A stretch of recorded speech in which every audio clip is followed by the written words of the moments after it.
السلام علیکم ورحمۃ اللہ وبرکاتہ. امید لرم تاسو به روغ جوړ او خوشحال وئ. په دې وخت کې یو تھریډ میلاو شو د واتساپ په ذریعه باندې، خاص کر سکولونو ته، پرایویټ او سرکاري چې کوم سکولونه دي، نو هغه تھریډ میلاو شو چې یاره د کلاؤډ برسټ چې کومه دی د دې دلته خطره سیوا ده، لہذا د 19 تاریخ نه والا تر د 19 اگست نه تر د 25 اگست پورې تاسو چټیانې وکئ. نو دا تھریډ چې کومه ده میلاو شو پښتونخوا کې مختلف علاقو ته، مختلف ضلعو ته. په دې مطلب دا دی چې یو خو به ګورې د ټول نه مخکې اولی کار زموږ دا دی چې څه چې کېږي هغه د الله طرفه کېږي. په دې کې د انسان هېڅ قسمه لاس او بس نه رسي، نه د حکومت لاس رسي، نه د بل چا لاس رسي. لہذا کلاؤډ بس چې کومه دی مخکې موږ نه لیدلی، په اولي پیرینو زموږ د علاقې سره په اولي پیر باندې موږ خو ډېر زیات ناشنا یو. موږ د اور تندر او داسې د بریښ تندر، داسې د اوبو تندر موږ اورېدلي وو، خو دا موږ نه اورېدلي.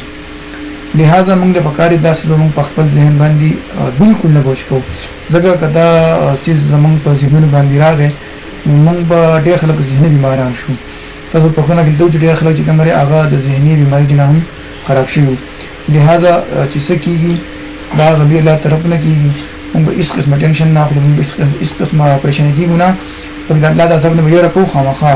خو موږ به د الله ته متوجه کېږو او د الله په در کې به دعاګانې غواړو چې الله رب العزت موږ د خپلو عذابونو نه په امن کړي. الله ډېر غفور رحیم باچا دی، الله ډېر مهربان دی. الله د یو بنده سره د اویاو میندو د مینه محبت کوي. نو دا زموږ کمزوریانې دي، زموږ ګناهونه به دومره زیات شوي دي، حد ته رسېدلي چې اوس موږ د عذابونو ښکار کېږو. الله تعالی دې موږ د دې عذابونو وساتي، الله دې موږ ټول مسلمان په خپل امن کې وساتي. لہذا تاسو خبره کول غواړم چې دا څیز په خپل ذهن باندې بالکل مه راولئ، ځکه که په کور کې بوډاګانې ښځې دي، زنانې دي، ماشومان دي، بوډاګان دي، نوجوانان دي، نو اکثر دا خلک په ذهن باندې وهم، د هغوی ذهن بیا دومره اتر بتر شي چې هغه واپس په راغونډو ډېر غټ وخت اخلي. لہذا موږ له د دې حالت مقابله کول پکار دي. موږ به داسې بالکل په ذهن نه راچو، موږ به الله ته متوجه کېږو او نفلونه به کوو، دعاګانې به غواړو.